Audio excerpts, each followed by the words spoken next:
Hello, and thank you for having me. Like she said, my name is Sean Dever, and tonight I'm going to tell you a little story about myself. Now, my parents always told me not to talk too much about myself, but I don't think they'll mind too much tonight. um, it all started in fifth grade. I was a normal fifth grader. I was that kid that always tried too much and tried too hard in PE, took recess football games way too seriously. I played football in fifth grade. That's when I started. I played basketball and lacrosse was my first love ever since I stepped on the field. I was probably the most competitive kid on those fields when I was little, and that just comes from my parents. My mom grew up with 5 brothers, no sisters, and that must have been hard. And her brothers even played collegiate sports, so she had the competitive nature with her. And my dad, he just played every sport in the book, except lacrosse. He always wanted to, but never had the opportunity to. Yeah, I was just a normal kid who loved sports and probably should have tried a little bit harder in school in 5th grade, but that's the past, I guess. And then in 6th grade, everything changed. Now, going into the 6th grade this summer, I had really high hopes for everything I was going to do. I set on being a running back and a cornerback in football. Probably would have been the first ever to ever touch a football in a football game. I was looking to be a point guard for the feeder basketball team and looking to be the only 6th grader on a 7th and 8th grade lacrosse team. And so where the story starts really was the spring of my 5th grade year for spring football practice. My good friend, who is a football player at Center College right now, Casey Bradley, came across the line when I was on one of the last plays of spring football and hit me when I had the ball. My left leg buckled and it didn't feel good. It hurt a lot, actually.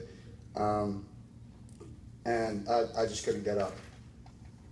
Then, being the athletic kid that I was, I healed up, got right back into sports that summer. Everything was fine. And then I went to a lacrosse camp at Blessed Trinity with my friend Chris Soltis, one of my best friends when I was growing up. And being the good friend he is, he decided to trip me in a scrimmage. And the pain immediately came back. I came home limping, and my mom, being concerned, insisted that we go to the doctor. I didn't think it was necessary, but for her sake, I went, and I don't think I really had a choice. And nothing came up in the x-rays, but they suggested we do an MRI just to be safe. And so the MRI was scheduled for later, but between then, I was playing sports again just with a knee brace. I went to a basketball camp. I finished out that lacrosse camp. I went to a basketball camp, went up for a rebound, kid landed on my knee. Pretty sure I yelled. I don't know, it hurt a lot. But then I finished out that camp. I was just always trying to play whatever I could. Then July 11th of 2007 happened. The day I got my first MRI. And I don't know if you've ever had an MRI, but they are not fun. You gotta sit still for an hour, or for 2 hours, and it's one of the loudest things you can ever experience. Like, imagine your mom yelling at you for something you did wrong. It's a little bit quieter than that, but it's really bad. And later that night, my parents got a phone call that no parent should ever have to get. I can't even imagine what their feelings were when they heard it was on the other end of that phone. Osteosarcoma was the word they heard. It's a hard bone tumor that was growing inside my knee. They sat me down that night and told me, and my first thought, honestly, was that was kind of a bummer. I was expecting to have a fun summer, you know? And then chemo started. And chemotherapy is one of the worst things I've ever experienced in my life. And I really hope they find something better to treat cancer, because that's literally just poison being pumped into your body. It's meant just to kill the cancerous cells, but it does a lot more, and it's just poison. It's poison that helps, but it's still poison. And then after 3 months, I had surgery. Dr. Bradley George is one of the one of the best men I will ever meet in my life. He gave me 3 options. He gave me and my parents 3 options for limb salvage, which is basically a new knee that I would have to get multiple surgeries every time I grew, and he told me it would be so fragile I couldn't even go in the ocean or ride roller coasters, so that one was out. And then it came down to a full amputation or something called rotationplasty. And rotationplasty is a radical procedure where doctors amputate the middle part of your leg, taking out the knee where my cancer was, and they keep the bottom part and they bring it up to where they cut the middle, and they rotate it 180 degrees and they reattach it. So my ankle is now working as my knee. And I chose that one because the doctor said it's going to give him the most mobility, and I was going to get back on the lacrosse field. And that was the only thing I was worried about. And then there was the next 3 months of chemo. Those ones were definitely the hardest. The last 3 months were the worst, and the only thing that kept me going through it was to see the lacrosse field once more.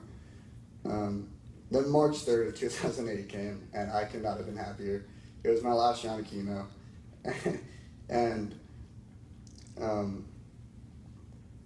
by this time I had a prosthetic for 3 months. I wasn't using it that much because I was still really weak, but I was learning to walk again, and I was going through hard physical therapy and just trying to get the strength up to get back on the field.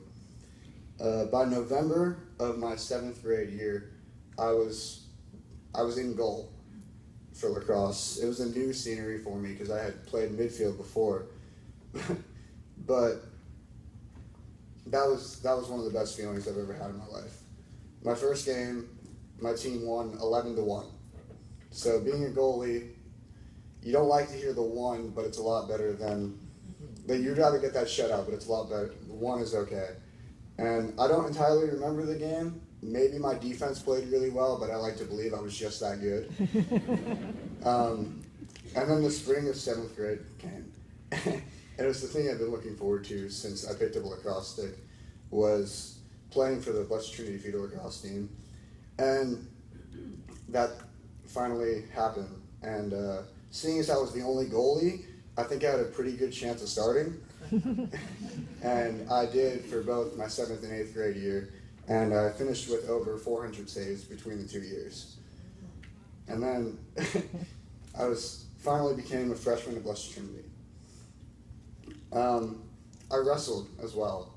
I started that in high school because I knew I wasn't going to make the basketball team. I just wasn't the same basketball player I was. So my brother wrestled, so I thought I'd try it out. Freshman year, I only had 7 wins out of probably 40 matches, so I was kind of discouraged, but I knew I loved the sport, so I worked in the off season, became one of the best JV wrestlers of my sophomore year, and had about 8 varsity wins as well. And junior year, I became one of the top tier varsity wrestlers for our team, and I only missed going to compete for the state tournament by 1 spot. Senior year was tough. I had a good senior year, but I was injury ridden a lot.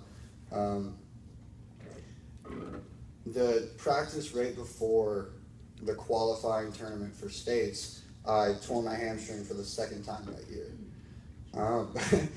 That was really heartbreaking because I never got the opportunity to show the whole state how good I was at wrestling and how hard I had worked to get to that spot. But I wasn't too discouraged because I knew lacrosse season was coming up. Now, lacrosse in high school is really where I excelled. I played JV freshman year. I was okay with that. I wanted to be varsity, obviously, but as a freshman, I didn't expect much. And I split time, and I had a really good JV year. Sophomore year, I got named to the varsity team, but our JV team did not have a goalie, so I ended up playing the JV games while I was still on the varsity roster. Junior year was probably the hardest year for lacrosse I had. I was behind a senior who he was good. I thought I was better, but I didn't play much, and that really messed with me because I was getting offers from college teams at this point, and I wasn't even playing for my high school team. So thoughts of quitting the high school team and just playing club, they came, but they were short-lived because of how much I love the guys on the team. So I decided to stay with it senior year. Senior year, I was the outright starting goalie. We made it to the playoffs, lost in the first round, but it was my favorite time of my high school. And I love all those guys I played with, and it was just a fantastic year. And then college happened. my first year of college, I remember when I was 8, I saw a lacrosse game for the first time on TV, and I knew that I wanted to play. I wanted to play at the collegiate level, and my dream did come true. And this year I was the starting goalie for 9 of 16 games that we played. I played in 14 of the 16 games that we played, and I was 7-3 as a starting goalie. This year was a fantastic year, and I grew a lot as a lacrosse player. And it's a good explanation for what I've gone through in my life to get to where I want to be. Another story of my life and my accomplishments and everything like that, I'm not telling you guys this just to boast about everything I've done and all my accomplishments. It's just meant to show that you can do anything that you set your mind to. I know it's a cliche, but it's really true. And the thing I've lived by for the majority of my life now is that if you don't give up, you'll like where you end up. And good things will always happen as long as you just persevere and get through adversity. And yeah, thank you.